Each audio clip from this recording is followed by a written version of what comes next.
Muy buenos días, estimados ciudadanos, consumidores de los contenidos de la Cátedra Libre de Historia Local, licenciado Rafael Dun.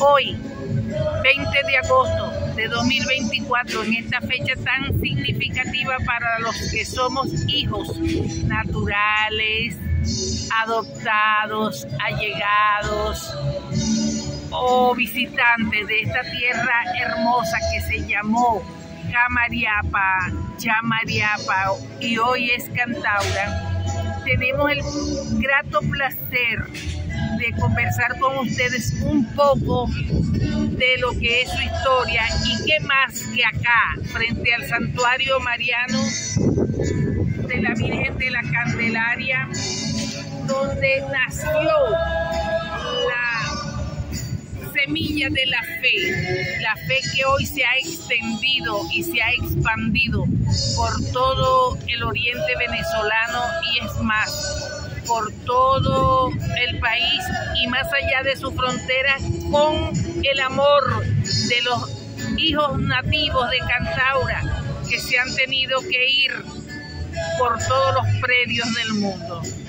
Es aquí, en este sitio exacto donde estamos y que hoy tenemos como fondo la imagen de Monseñor Silvestre Guevara y Lira, uno de sus más preclaros hijos, donde podemos decir a ciencia cierta que en este terreno que hoy pisamos, que estamos acá enfrente de la iglesia, aquí nació el amor, la devoción por Candelaria, por la Virgen de la Candelaria, por la Virgen que trajo Martín Ruano en el año 1742, pero que aquí la veneraban todos nuestros hermanos cariñas, bajo estas grandes árboles que eran algarrobales, mamones, caros, cotoperís. Aquí era donde pernoctaban por varios días y estaban adorando y alabando a Dios y a Candelaria por sus bondades, por sus vidas, por sus fortunas de vivir en una tierra de paz. Esta tierra que hoy nos permite posar nuestros pies es una tierra bendita desde lo más profundo de la fe cantaurense, de la fe chamariapera, del amor y de la estirpe que llevamos nosotros como gente de paz, básicamente, de convivencia, de tolerancia y de amor por nuestros semejantes. Conmigo está, aparte del profesor Ramón Sotillo, padre de la Cátedra Libre, está nuestro amigo consecuente, el doctor Rafael Veracierta.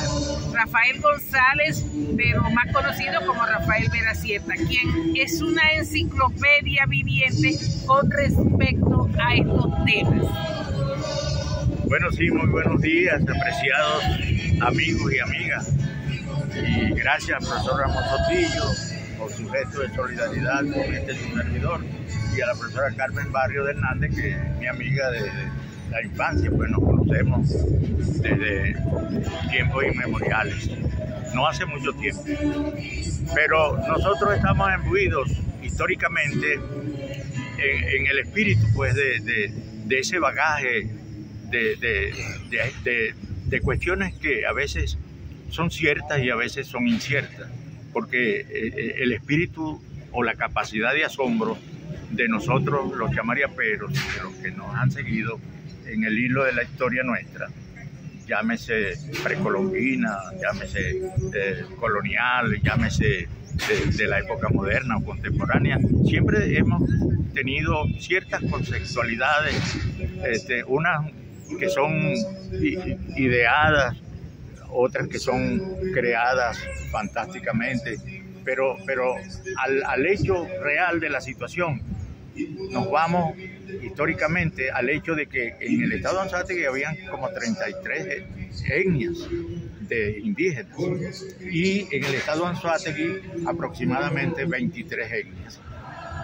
entre otras, me decía la profesora, señalando algunas, los corees, los cumanagotos que en la zona del norte, centro-norte, los píritus, los chacopatas, los palenques, los chaimas también, que llegaron por allí. Los totumos y entre otros también de la descendencia de familia ancestral primitiva, que es el centro de interés de la familia, del genoma, los caribes, que llegaron aproximadamente casi paralelamente a los conquistadores. Entonces, ¿qué pasa? Que aquí se distribuyeron, cuando vino la fundación, que vinieron los frailes, porque los frailes estaban llegando aquí desde el año 1600 y pico, ¿no? Y llegaron por aquí como a eso del año 1700 sería, ¿no? Y se comenzaron a distribuir y a fundar pueblos, ¿no? A fundar pueblos desde el año... Se generaron las misiones. Exactamente. Llegaron las misiones de Espíritu y de las misiones de Buenaventura. Buenaventura era para Angostura, ¿no? Entonces, sinceramente, pues aquí quedaron dos familias étnicas que estaban distribuidas aquí.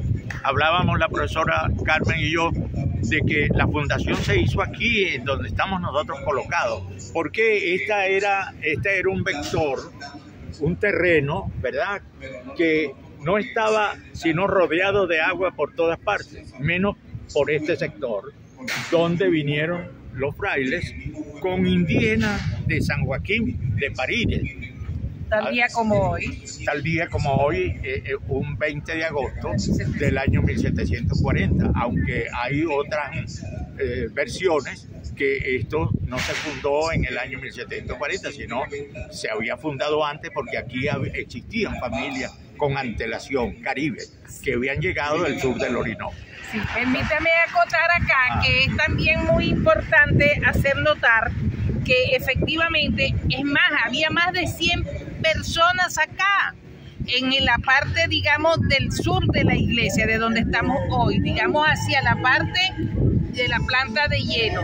Por allí estaba el cacique Mare Mare, con 15 familias que a la suma eran 100 personas aproximadamente. El día 20 de agosto de 1740, cuando llega Fray Fernando Jiménez con la gente con quien salió desde San Joaquín de Parirí y llega acá, esto no estaba solo, no estaba solamente los algarrobos y las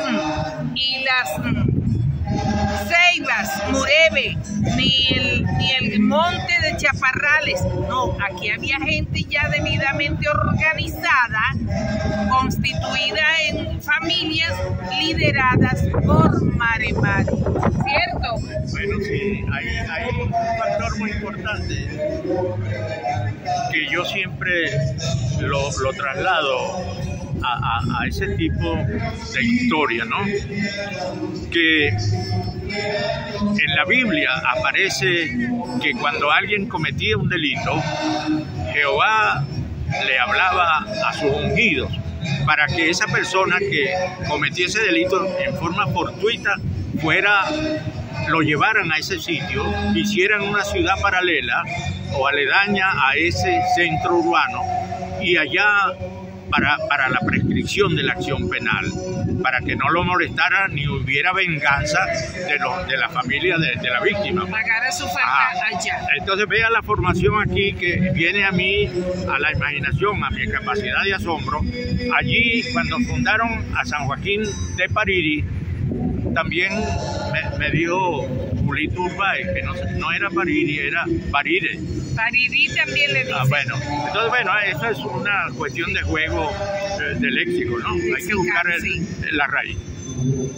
Entonces, resulta que allá en San Joaquín, que he fundado primero que nuestro pueblo de Cantaura,